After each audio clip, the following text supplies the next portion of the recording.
করতে চাই আপনাদেরকে। এটাই হচ্ছে আমার first live, first video, first ক্যামেরার সামনে আসা। সবাই দোয়া করবেন যেন সম্মানের সাথে এই জীবনটা পার করতে পারে, এটাই আর কি। জাস্ট এতটুকুই, মানে সম্মানের সাথে যেন এই জীবনটা পার করতে পারি, দ্যাটস ইট। রহমান আপু দোয়া করবেন আল্লাহ যেন তাকে জান্নাতে নিয়ে যায় অবশ্যই, আর ইনশাল্লাহ ও। হ্যালো ভিউয়ার্স, আসসালামু আলাইকুম, this is me Tony from service by Tony and finally আজকে কাজে ফিরলাম। সো আশা করি সবাই জয়েন করে ফেলবেন অ্যান্ড কাজ করতে পারি। মানে আসলে বেশ কয়েকদিন ধরে ভাবতেছিলাম যে কাজে ফিরবো, কিন্তু আসলে আমার মানে পারছিলাম না আর কি, মানে মনের সাথে যুদ্ধ করে পারছিলাম না। বাট আজকে ভাবলাম যে আসলে কাজে না ফিরলে নাই হবে, বিকজ আমার জানেন মানে আমার অনেক বেশি লাইবিলিটিস, আমাকে কাজে ফিরতেই হবে। আর বিগত 4 মাস তো ওইভাবে আসলে আমি কখনো ব্যাংকক, কখনো বাংলাদেশ, এগুলো করে আসলে আমার সেল এমনিতেই অনেক ডাউন ছিল। যাই হোক, সো অনেক সুন্দর সুন্দর ড্রেস আছে। সুপ্রিয় দর্শক, আসসালামু আলাইকুম।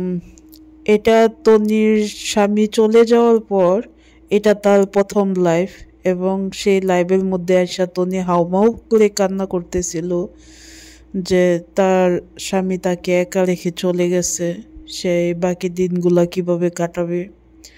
এমনকি আপনারা একটা জিনিস লক্ষ্য করছেন, আজকে কিন্তু তনির ঠোঁটে লিপস্টিকও নাই। আলবালা কিন্তু লাল লিপস্টিক দিয়ে তারপরে কিন্তু লাইভ করতো, আজকে কিন্তু লাল লিপস্টিক নাই এবং তার চেহারাটার তাকানো যায় না, এরকম একটা পরিবেশ।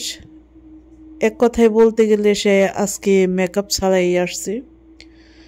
তবে মেকআপ ছাড়া আসছে তা ঠিক আছে, কিন্তু একজন নারী বা একজন মেয়ের যদি তার হাজব্যান্ড দুনিয়া থেকে চলে যায়, তাহলে আমাদের ইসলাম ধর্ম অনুযায়ী 40 দিন ঘর থেকে বের হইতে পারে না, এবং 40 দিন সাজুগুজু করে বা ভালো পোশাক পরে সামনে কারো সামনে যাওয়া ঠিক না।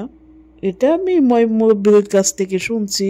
হয়তো আপনারা প্রশ্ন করবেন যে আপনি কোন হাদিস থেকে শুনছেন, বা এই সেই কত রকমের কথাবার্তাই কইতে পারেন, কিন্তু আমার জানা মতে আমি জানি যে 40 দিন কোনো সাজগোজ বা কোনো নতুন পোশাক আশাক এগুলো পরিধান করতে পারে না।